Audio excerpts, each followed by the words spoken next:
We're really fortunate in Calgary and Southern Alberta because we have the Southern Alberta Institute of Urology.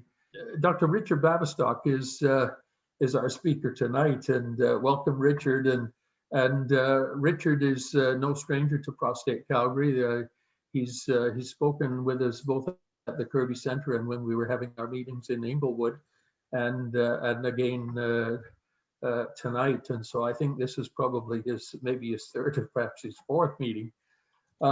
He's been in Calgary since 2004, and he did his residency training both at UBC and also has clinical practice at the University of Calgary. He's director of the Quality Assurance section for Calgary section for Urology, and has been elected as a member of the Alberta Medical Association. In 2011, he and Dr. Kevin Carlson started the Alberta Bladder Cancer Centre, which goes by the name of VICIA.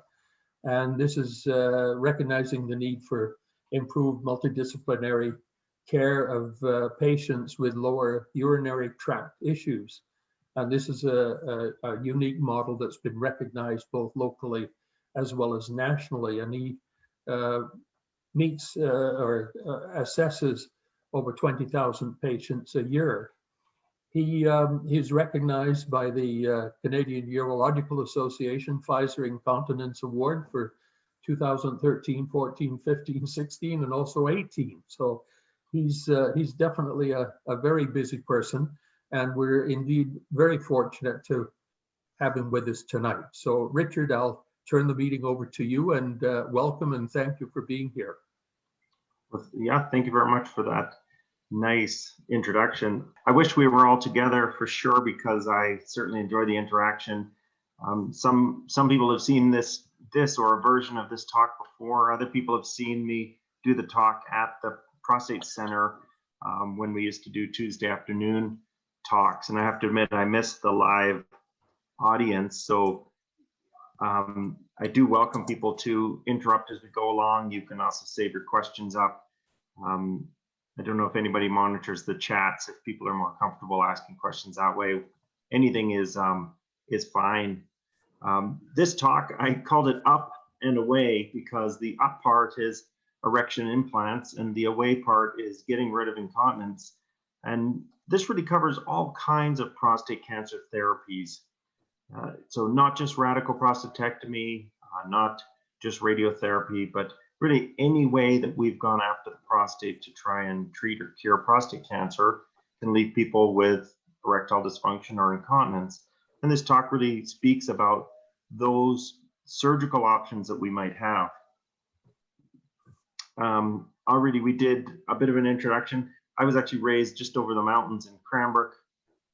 My dad's an internist, and in fact, I still work with my dad. He's part of our team at the Bladder Center.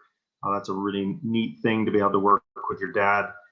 And you were speaking about Dr. Donnelly, and the other day I heard him in the hallway racing past, and even though he's retired to some degree, he's still very much around us. And I happened to be on the phone, otherwise I would have popped my head out and say, "What's up, Brian?" My training is from UBC and then University of Toronto, and then I've been in Calgary. I used to be one of the young guys, and now I'm one of the old guys. I spend most of my time now exclusively dealing with reconstruction and functional problems. So you won't see me for an opinion about prostate cancer, but you may meet me afterwards if you're having some complications or frustrations from your prostate cancer therapy. I wanted this to be a question and answer approach. So as much as possible, I've phrased it that way. And we'll start with away with urinary incontinence, and then we'll move on to up with surgical options for erectile dysfunction. The previous presentations, actually just checked the YouTube, and I've had about 3,000 visits to my two presentations. One was 8 years ago, one was 4 years ago. And I often will refer people to those YouTube videos. So for me, certainly my biggest YouTube presence is my talks that I've done for the PCC. And so I actually thank you to Prostaid for doing this filming and then making it available on YouTube, because it's been a good resource, especially during COVID, where I haven't been able to do my quarterly talks. I actually was going to get rid of this slide, and then I kept it because I think so much of what you just spoke of is true in the introduction there, and that's that prostate cancer is a journey. And as I was listening to you all speak about, have you tried this medicine? Have you tried that medicine? It really shows that the journey has gotten longer and longer, which is obviously a good thing. Many of the treatments you mentioned, I didn't even study 17 years ago in my fellowship exam. They just didn't exist. And if you look at question 1 here, should I get a biopsy, a PSA, and an MRI? MRI is a new tool that we have for assessing prostates. That wasn't available 17 years ago.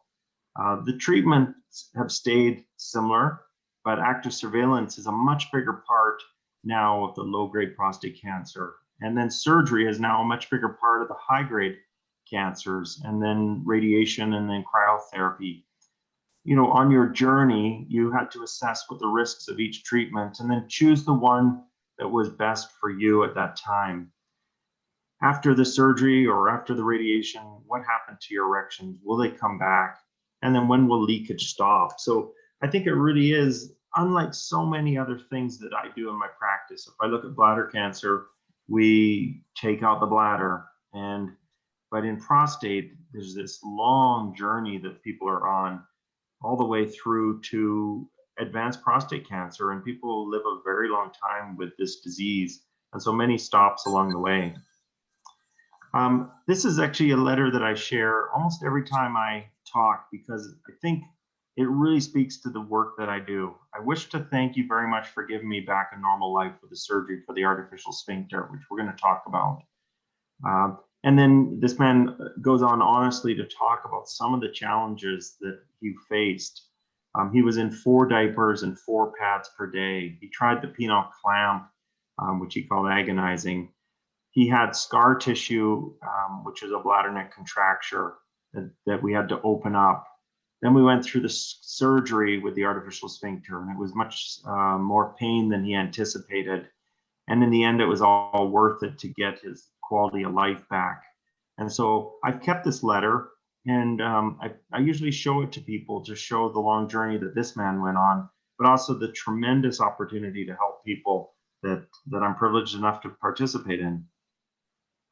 So did I make the wrong choice for treating my cancer? And certainly in my 17 years, I've met sad guys, I've met angry guys, I've met people that believe, oh, I should have done this, I should have done that. Well, I mean, really, we can't go back in time. The choice that we made at the time was the right choice. And the truth is that the things we do to the prostate can create problems. And if you had an open or a robot, if you had a TERP or a green light laser, if you had external beam therapy, brachy or cryo or HIFU, any one of those may have created a problem that I'm going to try and help you with. And I remember my 48-year-old brother-in-law with rectal cancer, and I said, how do you deal with this? And he says, always forward, never back. And so he took that attitude to say, I'm going to make a decision and I'm going to move forward with it, and then I'm going to deal with it. A lot of men will ask me, you know, how long will I leak after my prostatectomy? And I think for many people in this audience that have had a catheter, that moment the catheter comes out, there may be leakage. Usually by 2 to 6 months, the leakage is less common. And typically, I'm going to say people are down to 1 pad per day. After 6 months, most men don't wear pads, or they have a pad for just in case. So that would be typical, but a large number of men will continue to leak. Almost any time I talk to people about urology, I bring it down to the most basic, which is the bladder is a pump and the urethra is a tube or an outlet. And almost anything that we come upon as a problem in the bladder, urethra, former prostate, is related to this, the bladder and the tube. And so when men say, why do I leak after prostatectomy? Well, before surgery, men had two valves. There's the bladder neck, which is an involuntary one, and there's an external sphincter, and that's the muscle below the prostate. After the surgery, valve number one, the bladder neck, has really, after prostatectomy, has really been, I'm going to say, destroyed. The removal of the prostate requires us to reconstruct this bladder neck, as you'll see in this picture on this side, and sew it down to the urethra, whether open or robotically.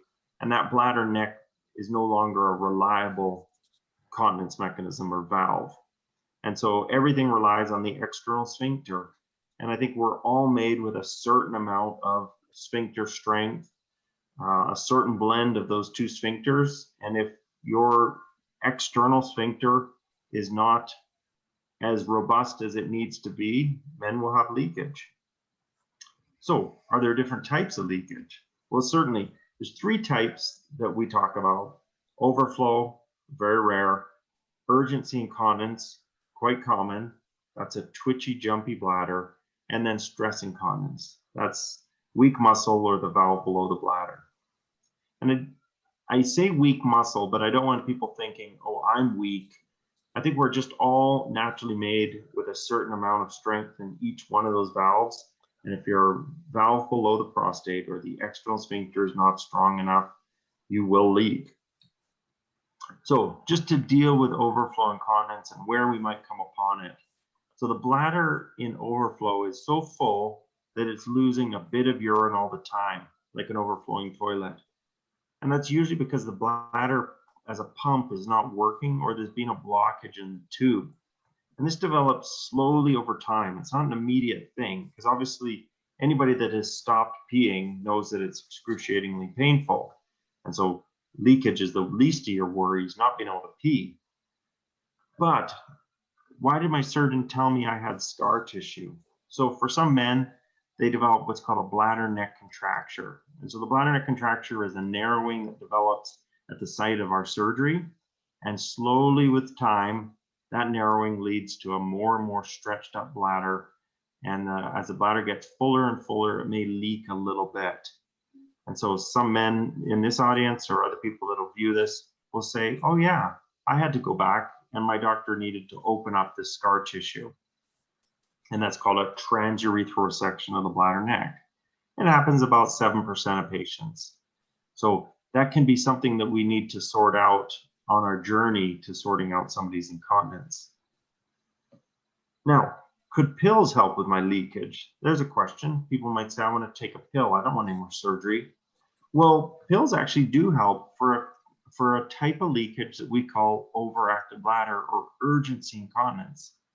In this one, the bladder is twitchy. You've got a sudden and urgent need to void. Before you can get to the washroom, you might start to void on your own. You might have frequency where you go more frequently than 8 times a day or more than 1 time a night with urgency. And that's where you think, I'm not going to make it. I see my front door and I race for the toilet. I reach for the door handle and at the bathroom and I'm already going. And this is a very common complaint for men and women that often leads them to see a urologist in the first place, separate from prostate cancer. So after prostate surgery, if this problem still exists, then certainly it can lead to more leakage. It's common. It's very common in conditions like neurologic diseases, stroke, Parkinson's, multiple sclerosis. We see it commonly after radiation therapy. We see it as people get older, have diabetes, and it can be triggered by lots of things: caffeine, fluids, alcohol. There's good medications that will start and they can help quite a bit, and they can quiet down the urgency, work on the frequency, and even sometimes help with that urgency incontinence. And I've listed a couple of the medications there that we might try along the way. But these pills do have side effects. I've heard that Botox is used, really, and some men, I don't know if any of the men in this audience may have heard about Botox or had Botox. And Botox is botulinum toxin. It's the powerful toxin that we use to inject into the bladder to try and quieten down urgency. It's very commonly used in our practices. And when we use it is when medications aren't working well enough or the side effects of medication are intolerable. And it settles down all of those things: urgency, frequency, urgency, incontinence. How do we do it? Through a tiny needle that we come out of the end of the cystoscope. We do it with you awake or in the operating room, but most typically awake in the cystoscopy suite. And if it helps for 6 or 9 months.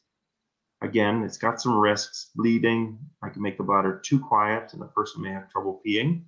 And there's a risk of bladder infections. But it's been around now since about 2005 and a very effective treatment for urgency. But it's not the most common type of leakage after prostate cancer treatment. Absolutely, the most common type of leakage is what we call stress incontinence. So that's when you cough, sneeze, run, jump, laugh, move, lift, and you will get a sudden leakage that may need to go into the pad. And whether you have your prostate removed or radiation, those treatments can affect the sphincter strength. And if the sphincter is not strong enough, then urine will leak. And exercises and time alone may not fix that. So when I'm going to meet with a man or a couple or a man and his sister or whoever decides to come in, I'm going to ask, does this bother you? Because a lot of people come to see me really because their wife wants them to see. And honestly, it doesn't bother them enough that they're willing to go through surgery again to try and sort this out.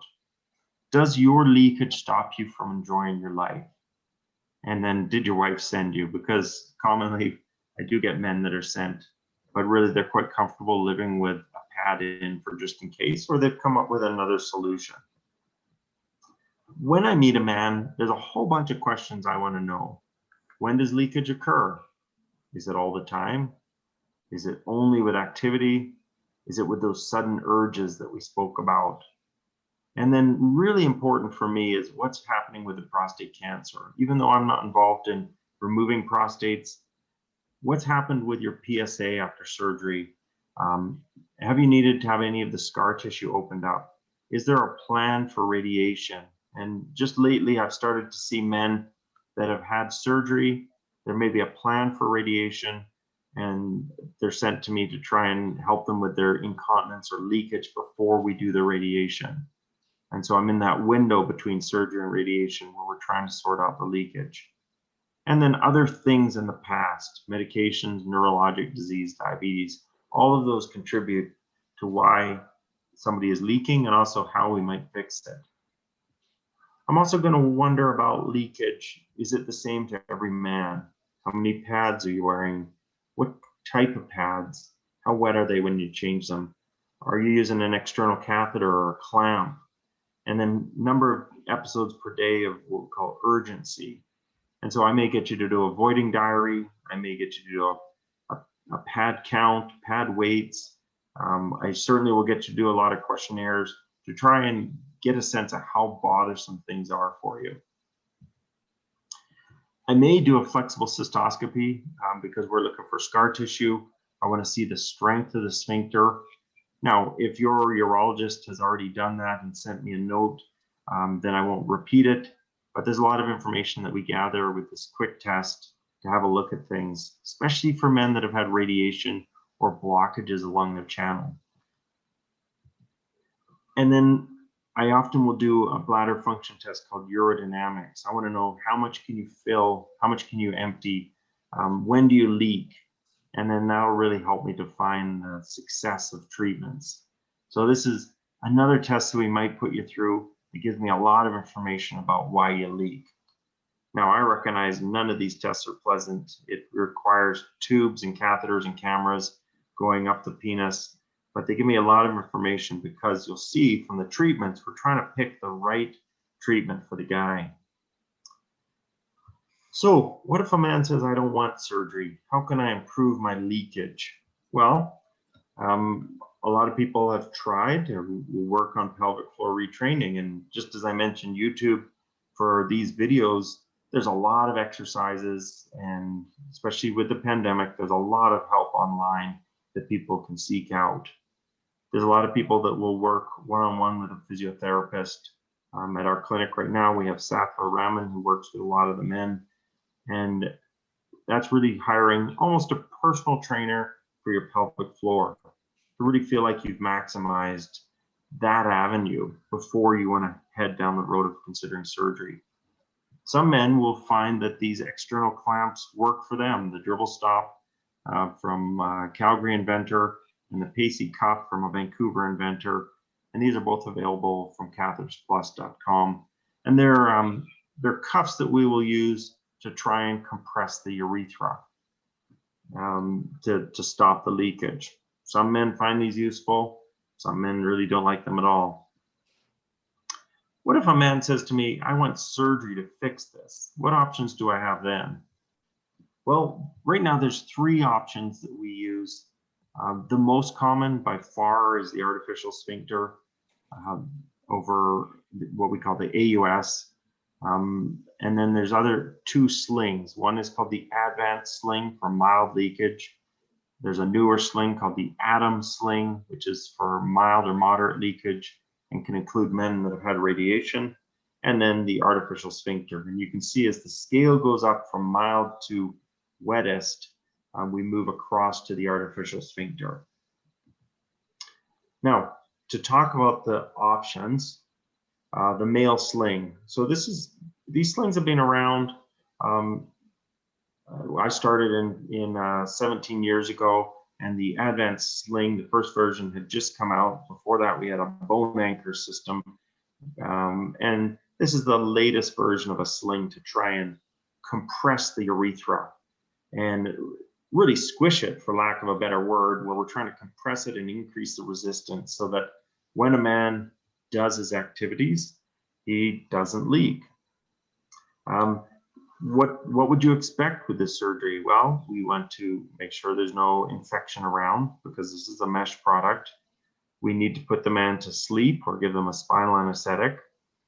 We make an incision under the scrotum and then 2 exit pokes in the groin. All the stitches dissolve, and then I keep the man overnight with a catheter in place. The next morning, I take the catheter out, and if I've really compressed the urethra enough, the man will actually have trouble peeing. And that's been shown in studies to be a pretty good sign. Then we either send the man home with a catheter for 2 weeks, or we do in and out catheters or teach the man how to do it. Usually that lasts only about 1 to 2 weeks where the man will have trouble peeing. Now, this is not a good treatment for men that have had radiation. It's not a good treatment for men that are very wet. It is a very good treatment for mild leakage. Now, when you go home, painkiller, some antibiotics, people come to see my nurse to ensure that they're peeing and emptying okay. And then we get them to avoid exercise and lifting. Now, I would do about 25 artificial sphincters a year, and I would do about 5 male slings. So I would say the majority of men that seek out a treatment with me are very wet, also have had radiation, and so we've moved towards the artificial sphincter. But this is an option for that guy with mild leakage that still bothers them. Why would you choose it? It's mild leakage. It's fairly simple. It works immediately. There's nothing to operate with your hands, and it doesn't stop me from moving on to an artificial sphincter. About 75% cure or much better. And in my mind, we're still looking for a better device for mild incontinence. And that's where this device came along. A different company came up with the Atoms, the adjustable transobturator male sling. So another sling, and there's a little port here to try and fill up this cushion and squish the urethra more and more. So after the surgery, you can add a bit more, a bit more, a bit more to try and compress the urethra. It takes about an hour to do that surgery. It's about 80 to 92%. These are Edmonton numbers showing improvement and including in success. Getting actually dry is probably about 50% with the slings. Most men need at least a couple of top-ups to try and impact their leakage. But there are some complications from that device, and that is pain. That's one that I've seen.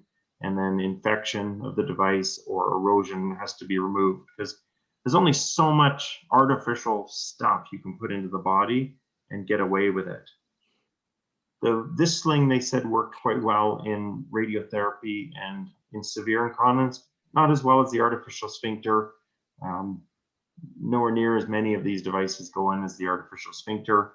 And that's really why this has become the gold standard, which is the artificial sphincter that's been around since 1972, in fact, to varying degrees. When I'm going to choose which man to do a sphincter on, I want to make sure that they've got good hands. I want to make sure that they've got a good brain. So certainly not somebody with dementia that's not very aware of their situation. And then I put there a good bladder. I really want that person to be able to hold, because if the man can't hold urine, then when I put an artificial sphincter in, it can really give them grief, because all of a sudden they have urgency, frequency, and need to go. We don't put it in right away. So if you're really wet right away, we're still going to wait at least 6 months, usually about a year. And then the desire to be dry or nearly dry outweighs the fears of more surgery. Are you willing to take the chance? And to be honest, I love this device. I think it's a fantastic device that's been around a long time. It's very simple. It's got a pump that goes in the scrotum.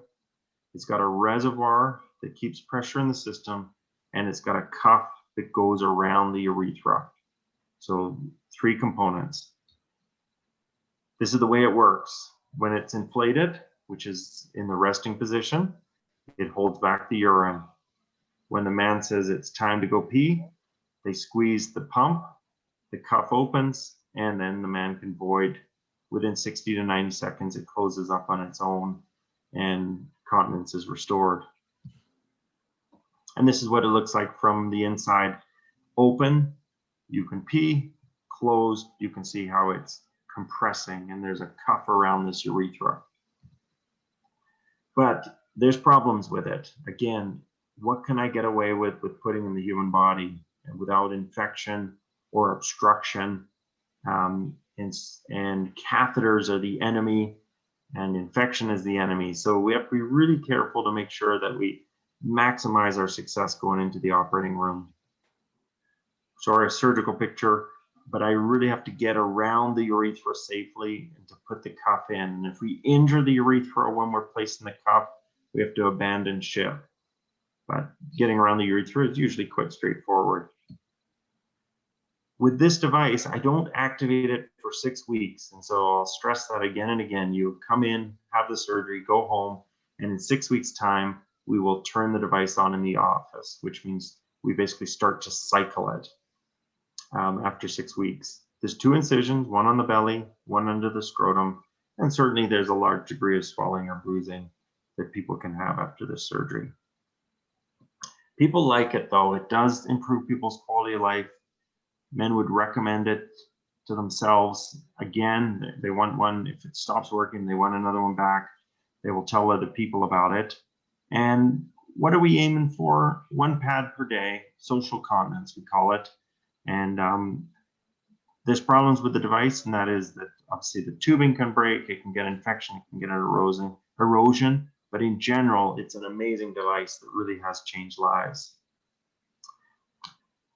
I usually encourage people to wear either a medic alert or a bracelet or tattoo or a wallet card of some type, because I don't want anybody to end up with a catheter. And everybody carries a letter from me saying, don't get a catheter.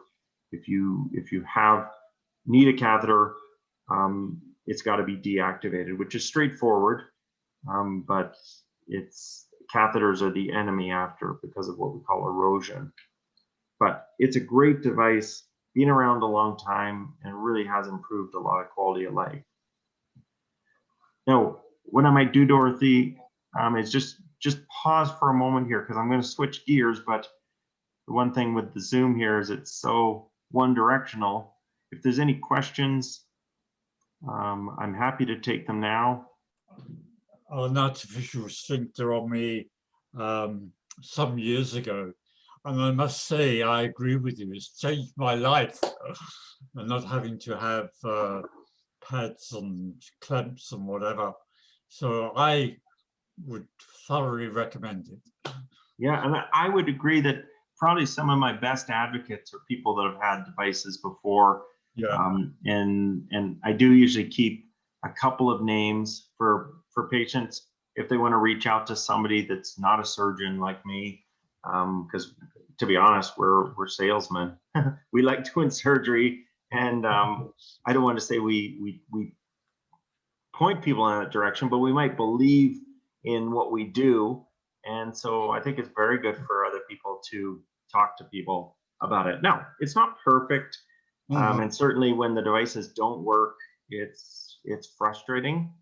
But this, of the things I do to people, this one is one of my favorites. Yeah. Does it ever need replacing at any time? Do they So, wear out? I mean, if you look, yeah, certainly if you look at the largest centers in the world that would say they've reviewed, 20 years of devices, it's about 1 in 5. So depending how long somebody lives, depending on what happens in their life, about 1 in 5 men, if they live long enough, will require revision over 10 years. So that would be about a number I quote.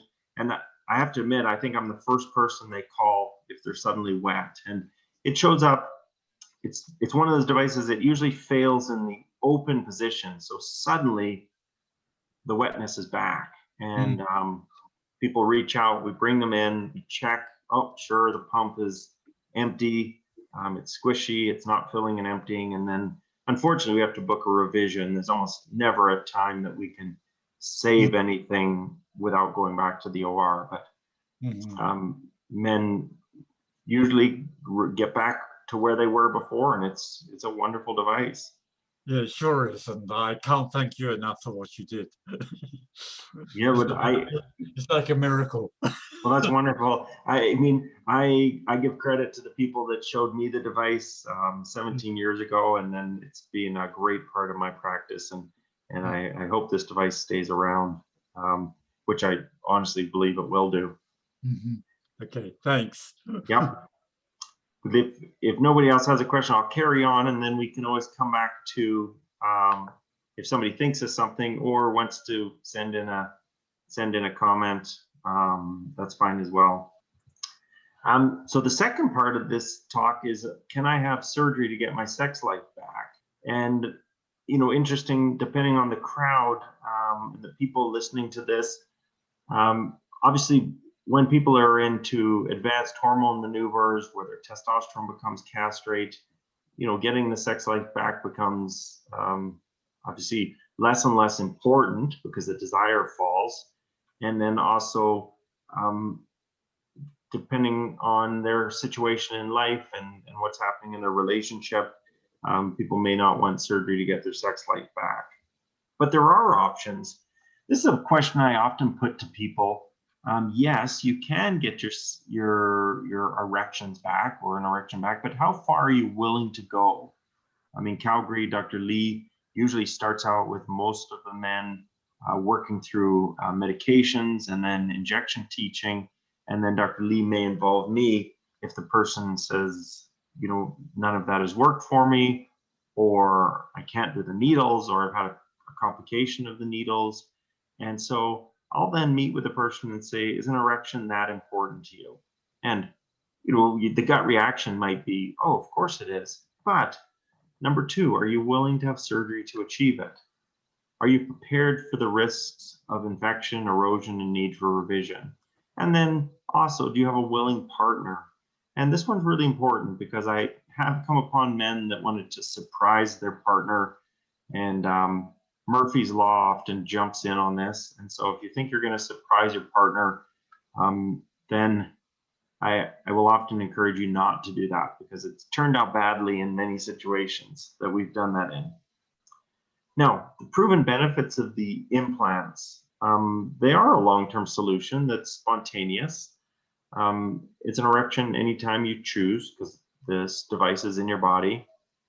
feels natural to you and your partner. To a degree, the head of the penis won't be as firm. It won't be as wide or as long as you might have remembered in your life, but certainly there will be a rigid erection that appears in your body with this device, and then no ongoing cost for pills or injection. That is true. This device is actually covered by the healthcare system. So when we go to implant this, there isn't a cost to the person. It's covered by the healthcare system. Now, if you said, well, how many men go for implants? About 20 to 30 a year. So if you said, well, how many men have prostatectomies in a year? About 500. And so the majority of men that need help will do pills.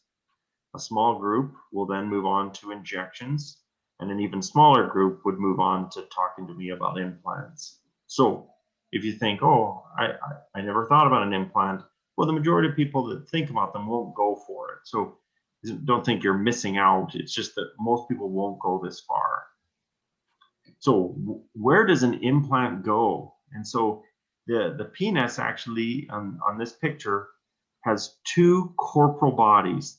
These are the rigid bodies that fill with blood during an erection, and they go down the shaft of the penis, and then they split and call what we call crura of the penis. So there's two split corporal bodies. One goes down one side, one goes down the other.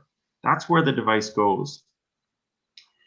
These devices are very effective, but there's no going back. And I'll often say to men, if I do the surgery and that night super Viagra comes out, there's no going back. It doesn't, because I have to, as this surgery would show, I have to destroy the inner workings of the penis in order to put this device in. Now, most guys going this far, nothing else has worked. So they're willing to go this far because nothing else has worked. Certainly, infection and erosion and requiring revision, just like the sphincter. I may have to come back and do something again.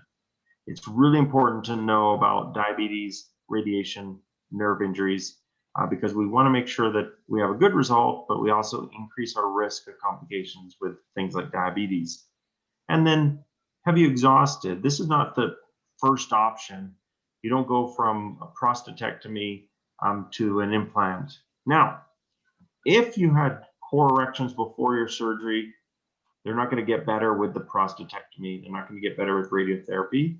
And so if you were considering an implant before surgery, then hey, maybe you would come to me a lot sooner because nothing else had worked before. The gold standard is actually something called the LGX. It's a pump that goes in the scrotum. It's a reservoir that goes in the belly, and then the two cylinders. It's completely concealed within the body. Amazingly, I can get all of that in there, and it gives some length, some girth. It's firm, but it isn't what you used to have, but it is very usable. And you'll say this picture here, down and then it's up. So it's not the biggest penis you'll ever see, but certainly it is a straight erect penis that's usable. Sorry, I should have warned people. That picture popped up before normally I'd warn people. Now, there is a simpler version, and this is called the malleable rod, or the one piece, basically. And it's a device that goes, again, within the penile bodies, and it's down and then up. And it gives an erect looking penis at all times, but it gives people obviously some length. There's nothing to fail mechanically.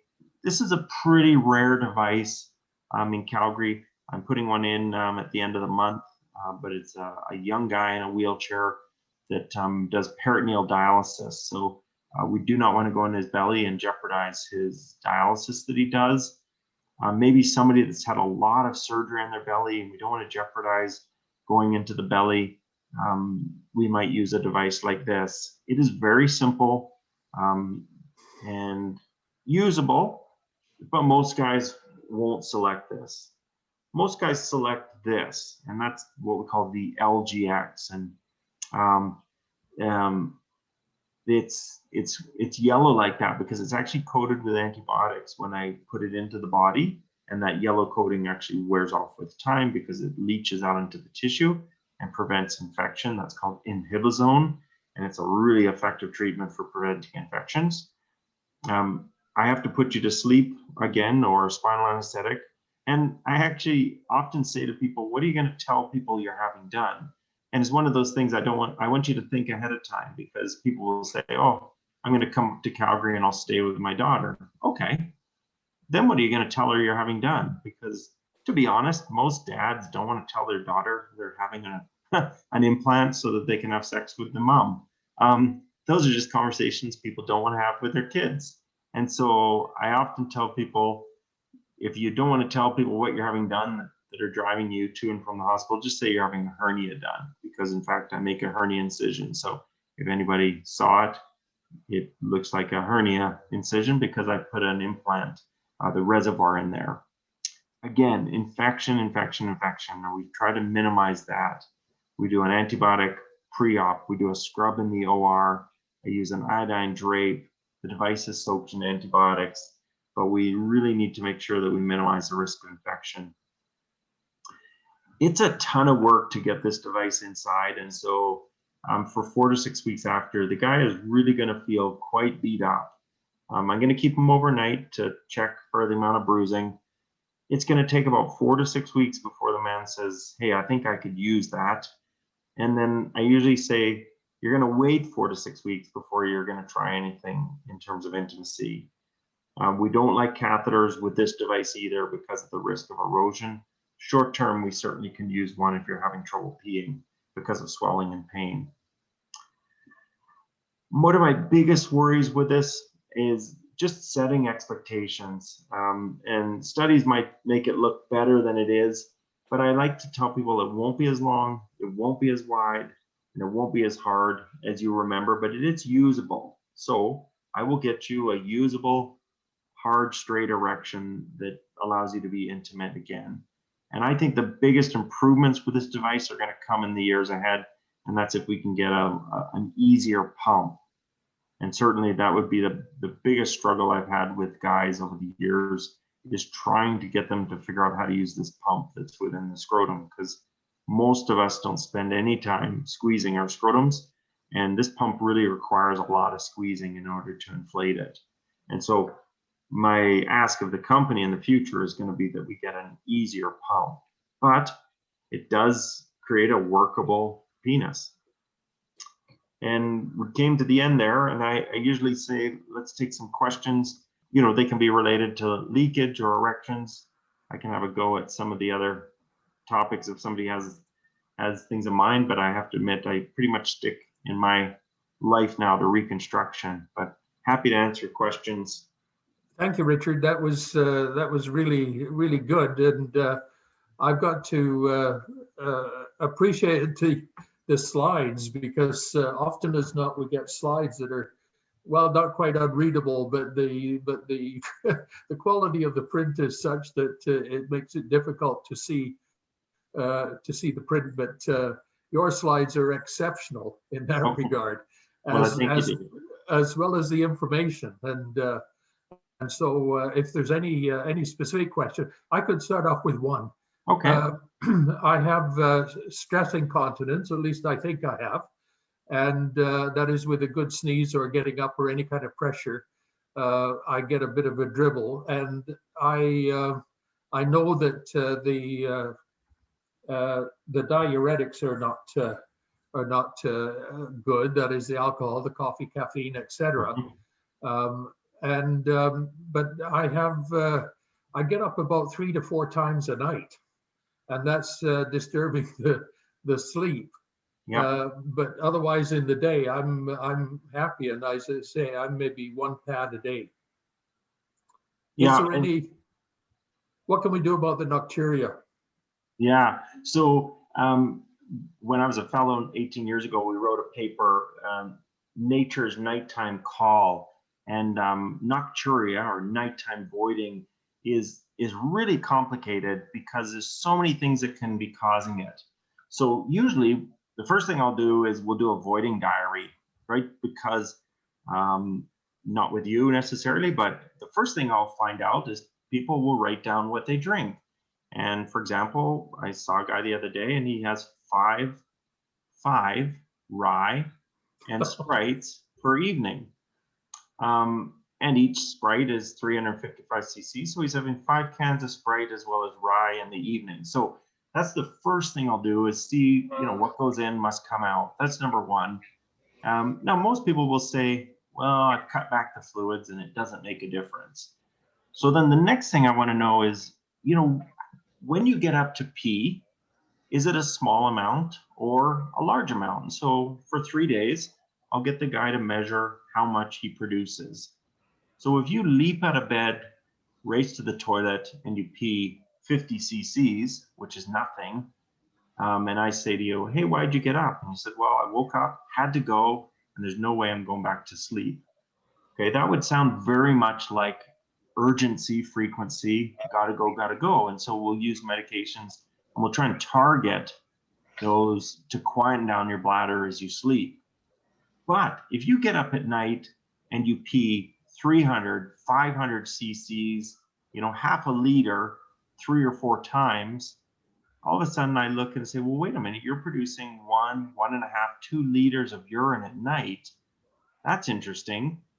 And then I'll look at the total amount you'll make in a day. And if you're producing more than 1/3 of your urine at night, then we'll look at the causes for why you're making your urine at night. Because if any of you have grandchildren that are, 8, 9, 10 years old, you'll see that they can sleep 13 hours, get up and talk to you long before they pee. Whereas the rest of us, the first thing we're going to do is we hit the floor is run and pee.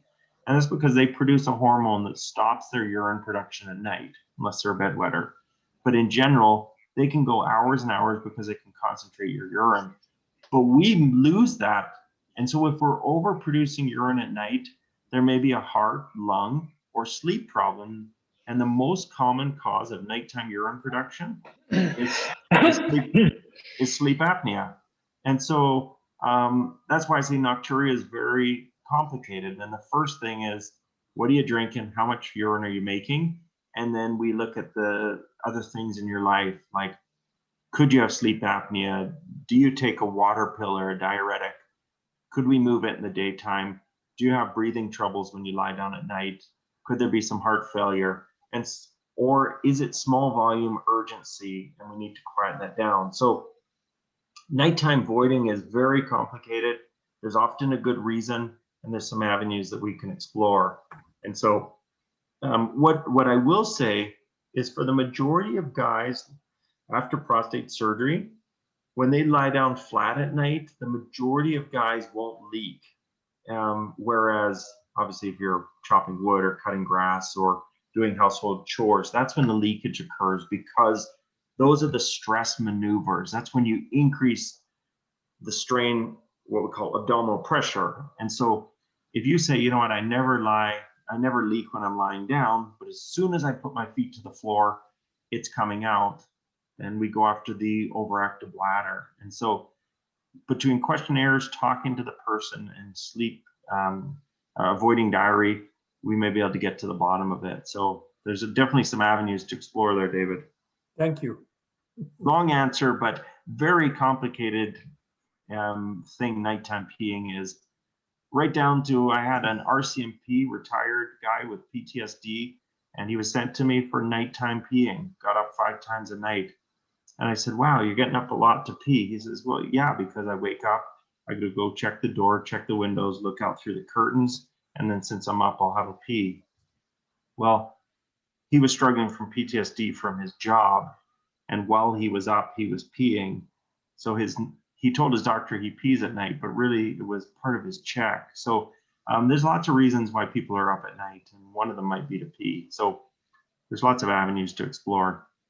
And if people want to, obviously, how do they get to see me? If they're involved with Candace at the Prostate Center, she can refer people to me. If you still have your urologist, or you see people at Tom Baker and you're struggling, they can refer to me. Your family doctor can refer you to me. If I've seen you over the years and you want to come back, you can call and we can see you again. And so there's lots of ways. if you just want information, obviously this talk, you can watch it again and again. And then if you need more detailed info, I've got that as well. And then obviously for people that want to talk to other patients, we can also link that up as well, because I think that's a really good message. People Dr. that have been really, Baverstock. yeah. It's Stuart Campbell. Hi, I'm Stuart. wondering how the MRI, particularly the Tesla 3, has impacted your practice over the years. Well, so I guess from a prostate cancer screening point of view, as I said, I'm not really much involved in prostate cancer, but certainly I see men, and over the years, they've been my patient, their prostate PSA level is creeping up. Maybe we've done a biopsy before.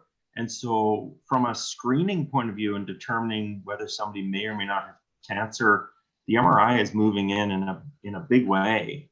And I'm quite impressed by it. So from a do you have cancer point of view, it's impressive. And, you know, it can avoid biopsies in some people, gives me lots of information about things like prostate size. So from a what does your prostate like point of view, very useful. What we haven't figured out from it, to be honest, is can I use the information to predict somebody is going to have a bad outcome from surgery? So imagine if you had an MRI as part of your prostate cancer workup, and I knew that your external sphincter was 7 millimeters, and I knew that another guy's was 11 millimeters. And if I could come to you and say, you know, don't have surgery because I think your MRI suggests that you're going to leak, that would be useful. But we're not at that point. Certainly that the MRI is able to predict who's going to leak after surgery or not. But certainly in the world of prostate cancer, MRI has become a big deal.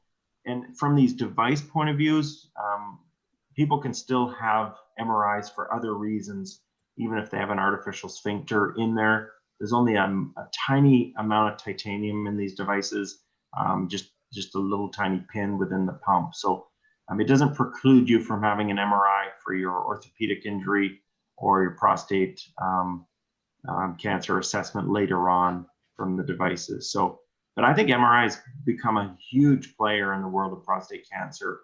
And I'm very impressed by the information that the radiologists give us. And to be honest, they no longer look like fuzzy things to me. They actually start to make sense after a while. But it's no CT scan, you know, to our eye, the CT scan is like an anatomy textbook, and the MRI is there in some of their images and sequences, but it hasn't replaced the CT scan for some of our diseases. But for the prostate, it really is the king. Thank you for that. Okay, that's finished. Are there any further questions? I don't want to cut anybody off, but if there are, please speak up. I do have one question, but it's kind of off topic. For sure. I know, Dr. Baverstock, when we were first discussing you coming to do this presentation, I know that I want to say one of your residents had just gotten funding through the Movember research grant. And I'm just wondering if you can just talk a little bit about that. I know that's how this whole thing came about. Okay. So. Yeah. So Movember was a grant that we applied for years ago, and we were successful. And we went to the Movember Foundation with an idea about overactive bladder, which we've talked about tonight, urgency, frequency, and its effect on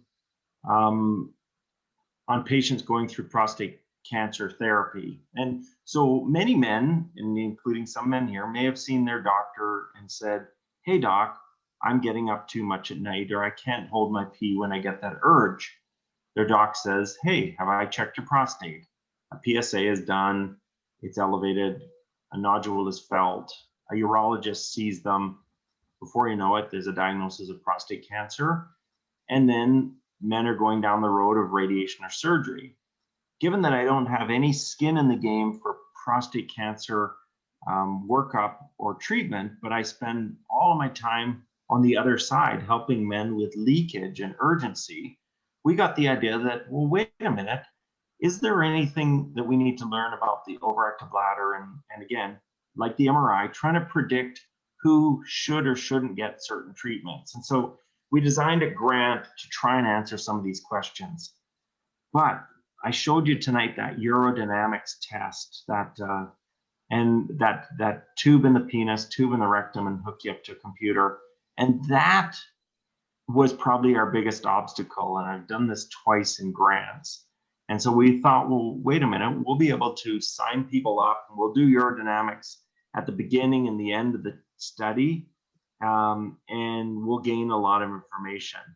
But one thing about research is you might have a great idea about putting it into practice and putting people through that test and getting them to consent and agree to that test was one of our biggest obstacles. Now, we did learn some things, and certainly a lot of the urgency frequency gets better when you remove an obstructing prostate, because not only is the prostate and is got some cancer in it, but it may be the cause of a lot of people's trouble peeing, because the prostate can be enlarged as well or be causing obstruction. We also know that radiation can make the bladder twitchier and jumpier.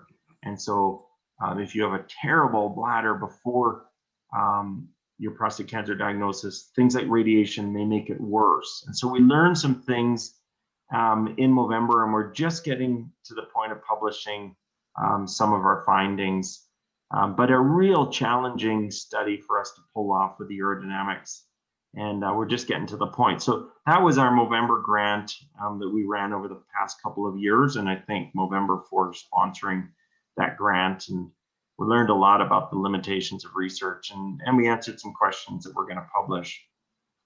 So that was one of the things that Dorothy, you had reached out to. The other thing that I will just mention is the Vesey Alberta Bladder Center, which is my clinic that Dr. Carlson and I started, and many people even on here may have interacted with me there or with some of my spectacular nurses and physiotherapists. Yolanda Liu, who we lost in the past year, earlier this year, which was a real struggle for all of us. We've had some outstanding people that I've had the opportunity to work with, some of my fellows that have gone off and working across Canada and back in Australia. And those are fellows that have come to learn some things from us. I've been so privileged to have a great team around me that support the work that I do. And obviously, Prostaid has been very good to me and given me this avenue to talk and then share on YouTube our presentation. So I do want to make sure I thank your organization for always having me, being very gracious, and also giving the opportunity for us to use this YouTube to educate other people that can't be here tonight. I have a sort of a question, Dr. Baverstock. I'll wake up at 1:30, 2 o'clock in the morning, and I'll be lying in bed and wakes up. I feel, oh, I gotta pee. As soon as my feet hit the floor, the urge goes away. And then I go to the bathroom and I do a little bit, then I go back to bed. But and then does it repeat it? If I got up, the feeling goes away. Does it repeat itself later? Yeah, sometimes that'll happen 2 or 3 times a night, but more often than not, it's only once or twice. One time, and it's interesting. Not everything can I explain, but obviously you're woken up with the need to pee, and the bladder is saying it's time to go, Bob, and it'll begin its contraction, and then for many people, watching the hockey game and then standing up will be a trigger to say, oh my, I've got to go.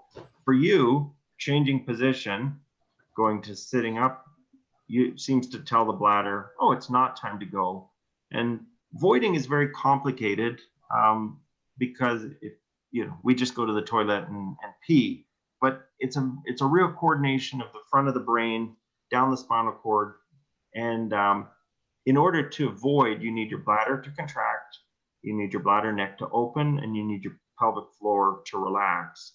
And just sort of guessing, if you tighten your pelvic floor, you can turn off the contraction. So my thought might be, You swing your legs to the floor. In so doing, you tighten your pelvic floor. It sends a signal to say, oh, it isn't time to pee. And all of a sudden that urge goes. But on the flip side, I would say the majority of people would say the opposite. I wake up, I swing my feet to the floor, and then, especially with women, they have to literally grab a face cloth, hold it there, and make a run for it. And I can only imagine what the carpet is being covered with, and that's the typical urgency. So you're sort of in reverse there, Bob. You're going, maybe you're getting younger. Don't I wish? So something's happening. I can't quite explain it. All right. It was a great presentation. I really enjoyed it. Yeah, well, I always enjoy these nights. I wish we could all be together because I know there is a bit more interaction and you usually get a pretty good turnout on some of the times, but we can save that for another time. So I'll thank everybody and I'll sign off for tonight.